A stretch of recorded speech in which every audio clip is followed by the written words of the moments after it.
오늘도 하나님의 전에 나온 성도 여러분 사랑하고 축복합니다. 6월의 첫 번째 주일인데 6월 한 달 하나님의 은총이 여러분의 삶 속에 가득 차서 더 평화롭고 또 행복한 또 건강한 귀한 삶이 여러분 가운데 있게 되기를 주님의 이름으로 축복합니다. DTS 고교 학생들이 말레이시아 땅 또 인도네시아 땅으로 전도 여행을 다녀왔습니다. 위에서 기도해 주신 모든 분들께 진심으로 감사의 말씀을 드립니다. 저는 인도네시아 팀을 이끌고 메단이라고 하는 그곳을 다녀왔습니다. 그곳이 그 이슬람 땅이라고 하는 것을 쉽게 알 수 있었던 것은 잠을 잤는데 새벽 3시 30분쯤 돼서 벌써 확성기로 코란 소리가 우렁차게 울려집니다. 너무너무 시끄럽게.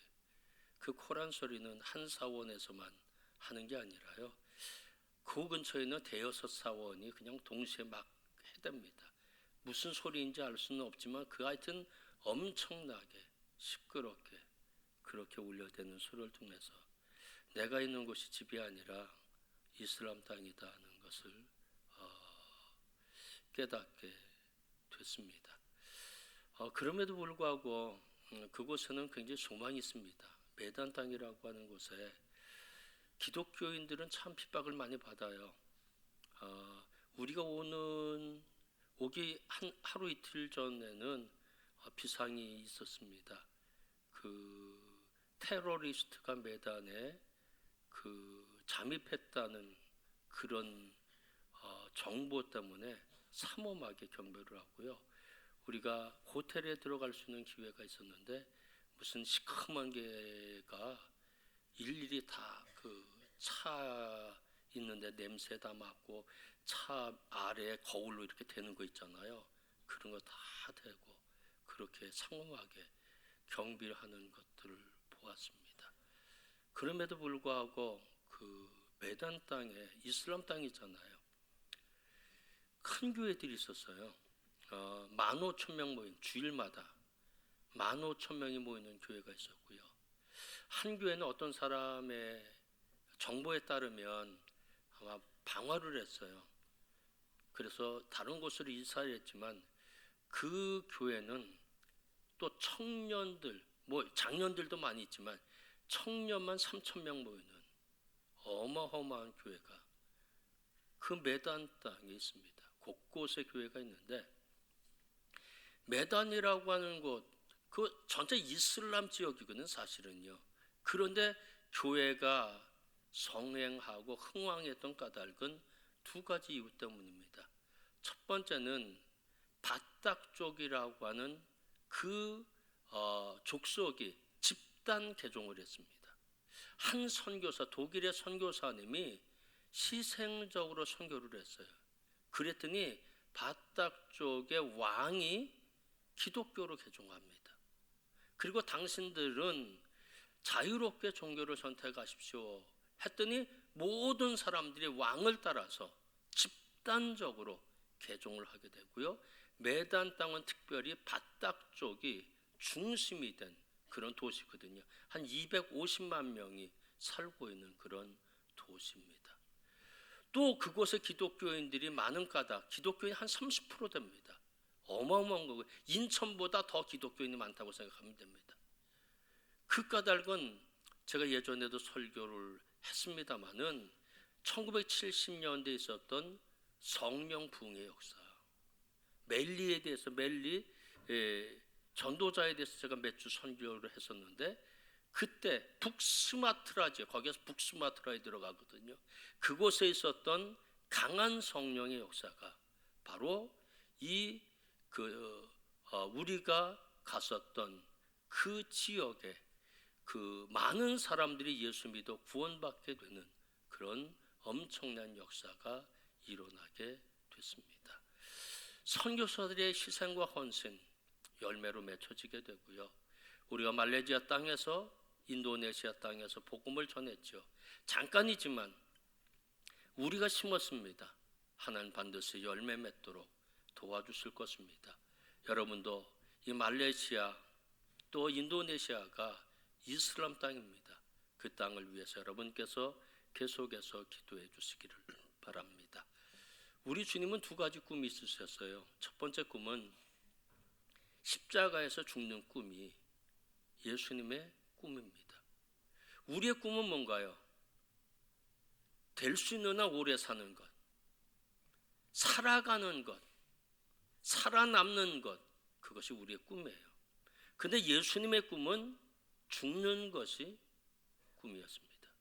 십자가에 못 박혀 죽으시는 것이 우리 주님의 꿈이셨고요. 그래서 우리 주님의 삶은 십자가를 향해서 나가는, 죽음을 향해서 나가는 삶이었어요. 사단이 미혹을 해도, 환난과 핍박과 박해가 많이 있어도 또 우리 주님은 당당하게 십자가를 향해서 나갔고요. 예루살렘으로 당당히 들어가셨던 까닭은 무엇인가요? 십자가에 죽으시기 위해 30이 조금 넘은 젊은 나이에 죽으시기 위해 우리 주님은 바로 그 십자가를 향해서 나가셨다는 겁니다. 물론 겟세마네 동산에서 기도할 때 우리 주님은 이 잔을 꼭 내가 마셔야 되겠습니까? 그렇게 하나님 앞에 묻는 순간도 있었지만 내 뜻대로 마시고 아버지의 뜻대로 해주십시오. 그렇게 결정하시면서 우리 주님은 십자가에 못 박히시는 꿈을 이루게 됐습니다. 왜 예수께서 십자가 못 박혀 죽으시는 꿈을 가지셨나요? 베드로전서 2장 24절 말씀 다 함께 읽겠습니다. 친히 나무에 달려 그 몸으로 우리 죄를 담당하셨으니. 우리 주님이 그런 꿈을 가질 수밖에 없었던 것은 인간을 구원하고 싶었기 때문이라는 겁니다. 인간은 죄인이고요. 죄의 대가는 반드시 죽음이잖아요. 사망이잖아요. 인간을 구원하시려고 하는 그 목적이 있었기 때문에 다른 방법이 없었다는 거죠. 십자가에 못 박혀 우리 주님이 자신이 대속제물이 되는 그 방법밖에 없었기 때문에 우리 주님의 꿈은 무엇이었는가? 바로 십자가에서 죽으시는 꿈. 그것이 주님이 갖고 오셨던 첫 번째 꿈입니다. 두 번째 꿈은 교회를 세우시는 꿈을 갖게 됩니다. 우리 주님이 십자가에서 죽는 꿈만큼 소중한 또 하나의 꿈이 있었는데 그것이 교회를 세우시는 꿈이었다는 겁니다. 마태복음 16장 18절 말씀 다 함께 읽겠습니다. 내가 이 반석 위에 내 교회를 세우리니 음부의 권세가 이기지 못하리라. 아멘. 왜 우리 주님이 교회를 세우시는 꿈을 꿨을까요? 교회를 통해서 복음이 전해지기를 바랬기 때문에, 교회라고 하는 공동체를 통해서 하나님의 영광, 하나님의 뜻을 나타나기를 소망했기 때문에, 교회라고 하는 공동체를 통해서 복음이 모든 열방 가운데 증거돼서 그 사람들이 구원받기를 원하셨다는 겁니다. 우리가 잘 아는 말씀이 있습니다. 사도행전 1장 8절 말씀 다 함께 읽겠습니다. 오직 성령이 너희에게 임하시면 너희가 권능을 받고 예루살렘과 온 유대와 사마리아와 땅끝까지 이르러 내 증인이 되라. 교회를 세우시고 교회를 통해서 해야 할 일, 예루살렘, 유대, 사마리아 땅끝까지 복음의 증인이 되는 것입니다. 왜 그럴까요? 우리 주님은 모든 사람들이 구원받기를 원하셨기 때문에 한국의 사람도 미국의 사람도 더 인도 땅의 사람도 인도네시아의 사람도 말레이시아 사람도 구원받기를 원하셨기 때문에 교회를 통해 그곳에 찾아가서 복음을 전하기를 원하셨다는 것입니다. 복음서는 예수님의 행전을 기록했다고 하면 사도행전은 예수님의 제자된 그들이 어떤 일을 했느냐라고 하는 것이 사도행전 말씀에 기록되고 있습니다. 특별히 사도행전의 기록 목적은 뭐냐면 예수님이 말씀하신 예루살렘, 유대, 사마리아 땅끝까지 어떻게 복음이 전해졌느냐? 또 다르게 표현한다면 우리 주님이 명령하신 그 명령을 제자들은 충실하게 수행했다고 하는 그 결론이 바로 사도행전 말씀 속에 기록되고 있습니다. 사도행전 1장 1절서부터 6장 7절까지는 예루살렘의 복음이 전해지는 과정에 대해서 말씀해 주고 계십니다. 사도행전 6장 7절 말씀 다 함께 읽겠습니다. 하나님 말씀이 점점 왕성하여 예루살렘에 있는 제자의 수가 더 심히 많아지고 허다한 제사장들의 무리도 이 도에 복종하니라. 아멘.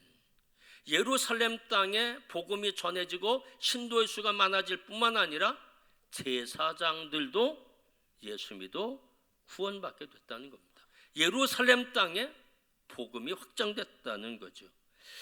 사도행전 6장 8절서부터 9장 31절 말씀 보면 예루살렘에서 유대 땅과 사마리아까지 복음이 증거되는 과정에 대한 말씀입니다. 사도행전 9장 31절 말씀 다 함께 읽겠습니다. 그리하여 온 유대와 갈릴리와 사마리아 교회가 평안하여 든든히 서가고 수가 더 많아지니라. 우리 주님이 예루살렘 온 유대 사마리아까지 라고 말씀했는데 온 유대 땅뿐만 아니라 사마리아에 교회가 세워지고 성도들의 수가 많아지게 됐다는 겁니다. 유대 땅에만 머무르지 않고요, 이방인에게도 복음이 증거됐는데 그것은 사도행전 9장 32절 말씀부터 12장 24절 말씀까지 기록되게 됩니다. 사도행전 10장 45절 말씀 다 함께 읽겠습니다. 베드로와 함께 온 할례 받은 신자들이 이방인들에게도 성령 부어 주심으로 말미암아 놀라니. 고넬료의 가정 같은 그 이방인 그 가정에 성령의 역사, 하나님 말씀을 증거했을 때 바로 성령 부어 주심의 역사가 일어나서 이방인들에게도 복음이 흘러가게 됐다는 것입니다. 그뿐만 아니라 본격적으로 하나님은 선교사들을 통해서 이방 땅에, 특별히 소아시아 지방에 복음이 증거되는 말씀이 사도행전 12장 25절서부터 16장 5절 말씀까지 기록되고 있습니다. 사도행전 14장 1절 말씀 함께 읽겠습니다. 이고니온에서 두 사도가 함께 유대인의 회당에 들어가 말하니 유대와 헬라의 허다한 무리가 믿더라. 지도를 보면 보시죠. 저 아래 유대 땅 예루살렘의 거기에 있겠죠. 그리고 사마리아, 그리고 복음이 소아시아 지방까지, 그 다음엔 저 멀리 유럽 땅까지 복음이 전해지게 됩니다. 유럽 땅까지 복음이 전해지는 말씀은 사도행전 16장 6절서부터 19장 20절 말씀까지인데 17장 11절 12절 말씀 다 함께 읽겠습니다. 베레에 있는 사람들은 데살로니가에 있는 사람들보다 더 너그러워서 간절한 마음으로 말씀을 받고 그 중에 믿는 사람이 많고 또 헬라의 귀부인과 남자가 적지 아니하나. 빌립보, 고린도, 아덴, 데살로니가에 복음이 전해졌다는 거예요. 다시 한번 지도를 볼까요? 여러분, 복음이 갇혀 있지 않았죠. 예루살렘에 시작된 그 복음이 온 유대 땅, 그리고 그것을 넘어 이방인들 세계 사마리아와 그리고 저 유럽 땅까지 복음이 전해지게 됐다는 겁니다. 사도행전 19장 21절서부터 28장 31절 말씀까지는 그 당시의 수도였던 로마 땅에 복음이 전해지는 것에 대한 말씀이 기록되고 있습니다. 사도행전 28장 30절 31절 말씀 다 함께 읽겠습니다. 바울이 온 이태를 자기 셋집에서 머물면서 자기에게 오는 사람들을 다 영접하고 하나님 나라를 전파하며 주 예수 그리스도에 관한 모든 것을 담대하게 거침없이 가르치더라. 사도 바울이 로마 땅까지 가서 복음을 전하는 말씀이 기록되고 있음을 보게 됩니다. 지도를 한번 다시 보면 우리 주님이 예루살렘, 온 유대, 사마리아와 땅끝까지 복음의 증인되라고 했거든요. 그런데 그 말씀을 받은 사람들은 주님의 말씀을 성실하게 수행하게 됐다는 겁니다. 그들이 복음을 전할 수밖에 없었던 것은 두 가지 확신 때문입니다. 첫 번째 확신은 복음의 필연성입니다. 이 땅에 존재하는 모든 사람들은 그리스도를 필요로 한다는 확신입니다. 예수가 필요하지 않는 사람은 이 세상에 한 사람도 없다는 겁니다. 한국 사람이든지 일본 사람이든지 남자든지 여자든지 부유한 사람이든지 가난한 사람이든지 이 세상에 존재하는 모든 사람들은 예수를 필요로 한다. 이 복음의 필연성 때문에 누구에게나 어떤 사람에게나 누구에게든지 가서 복음을 전해야 된다. 그것이 바로 사도들이 갖고 있었던 확신이라는 겁니다. 두 번째 확신은 복음의 절대성입니다. 그리스도를 대신할 사람은 아무도 없다는 겁니다. 그리스도를 대신할 것은 아무것도 없다는 겁니다. 예수를 대신해서 누가 우리를 구원할 자가 없다는 겁니다. 마호멧도 안 된다는 거고 석가모니도 구원자가 될 수 없다는 겁니다.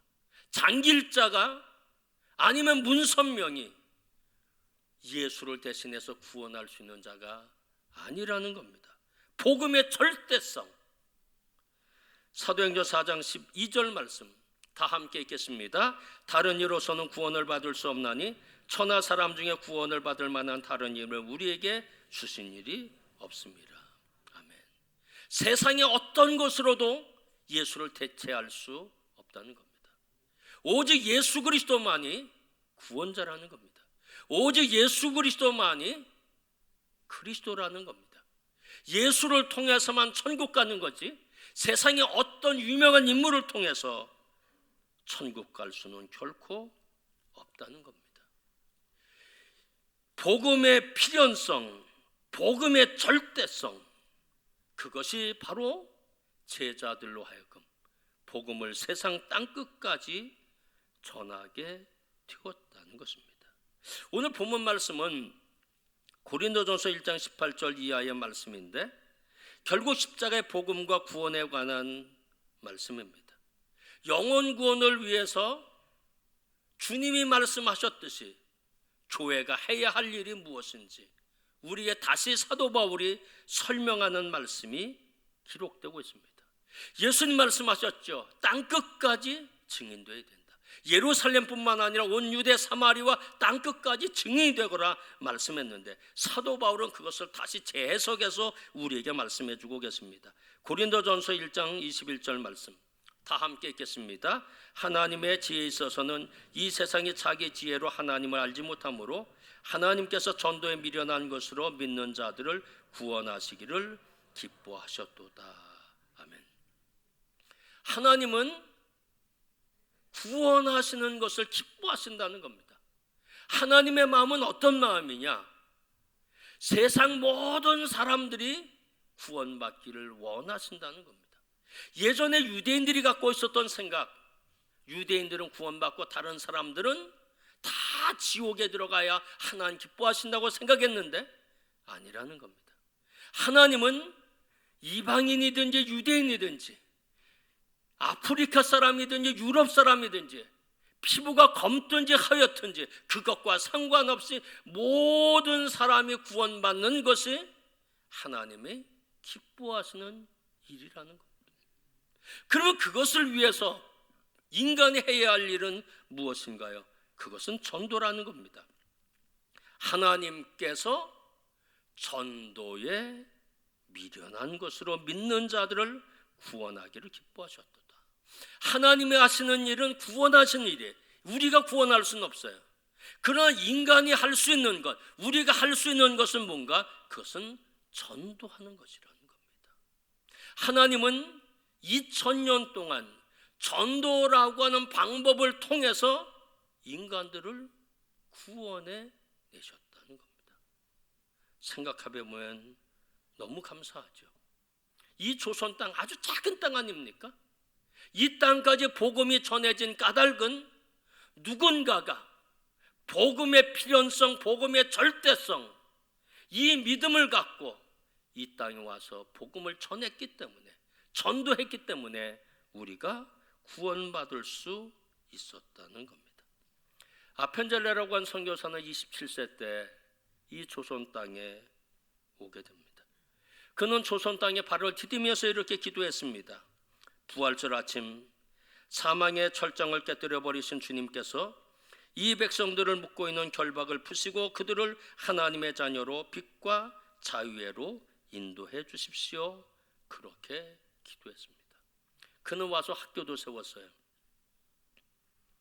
첫 해는 2명, 두 번째 해는 20명이 등록했는데 고종 황제가 그것을 보시고 그 학교의 이름을 하사하고 친필로 써주셨습니다. 그것이 바로 배제 학당이라고 하는 그런 학교입니다. 지금의 배제 학교, 대학 그리고 중고등학교를 의미합니다. 고종 황제가 이름을 내려주셨죠. 또 아펜젤러 언더우드와 게일 선교사와 함께 성경을 조선어로 번역을 했고요. 지금 정동 제1교회 자리에 베델교회라고 하는 교회를 세워서 예배를 드리기 시작했습니다. 1888년서부터 1890년까지는 약 3년 동안 조선 8도 중에 6도를 다니면서 복음을 전했습니다. 1898년에는 독립협회 사건으로 이상재, 이승만, 남궁옥이 투옥당했을 때 감옥까지 가서 그들에게 복음을 전했고 그들은 결국 복음을 받아들여 예수 믿어 구원받게 됩니다. 아펜젤러 선교사는 서재필과 함께 YMCA 활동을 했고요. 1902년 6월 달에는 성서 번역을 위해서 회의에 참여하려고 인천 앞바다에서 배를 타고 목포로 가다가 군산 앞바다에서 일본 상선과 충돌하게 됩니다. 그래서 동행했던 조선 사람 한 명을 함에 빠져서 허우적거려 죽어가기에 그도 뛰어들었거든요. 그 사람을 구원하기 위해. 그러나 그는 그렇게 했지만 결국 그곳에서 순교하게 됐는데 44세의 젊은 나이였다는 겁니다. 아펜젤러 선교사, 그의 마음은 아버지 하나님의 마음이 있었다는 겁니다. 이 조선 땅 알지도 못하는 땅이고요. 누구 하나 친척이 있는 것도 아니고 자기에게 잘 접대하는 사람이 있는 것도 아닙니다. 얼마나 불편했을까요? 언어도 통하지 않습니다. 피부색도 다릅니다. 그리고 교통수단이 발달하지 않았잖아요. 조선 땅에 걸어 다녀야 했고요. 또 뭐 샤워 시설이 있습니까? 화장실을 제대로 갈 수 있습니까? 이 어려운 땅에서 복음을 전했거든요. 왜 그랬을까요? 핍박도 많이 받았습니다. 우리가 성찬식을 거행하잖아요. 예수님의 피입니다. 그러니까 소문내기를 저 기독교인들은 피를 먹는다, 어린아이를 잡아서 피를 먹는다, 그런 소문을 나기도 하고요. 또 어떤 때는 서양 귀신이라고 손가락질을 받기도 하고요. 그런 어려움을 있지만 그는 복음 전하는 것을 포기하지 않았다는 겁니다.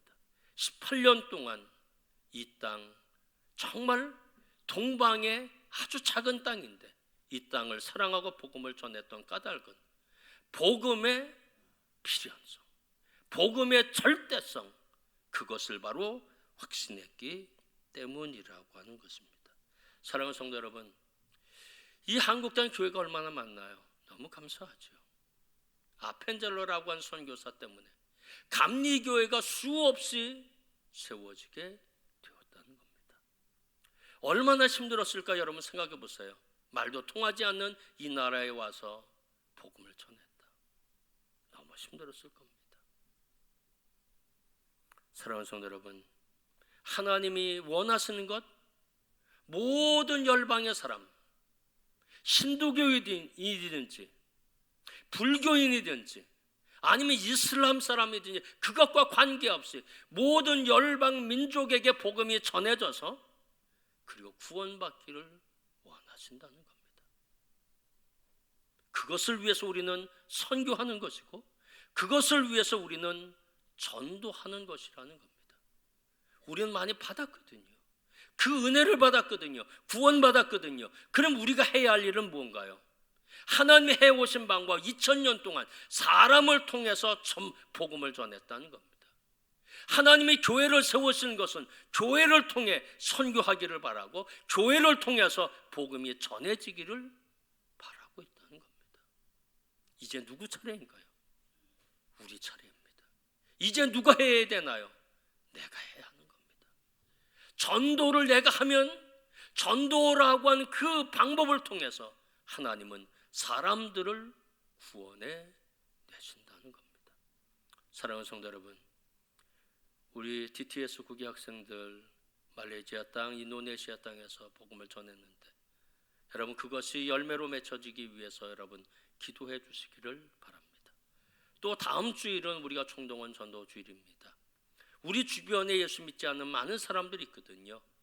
그들을 구원해야 될 책임이 우리에게 있습니다.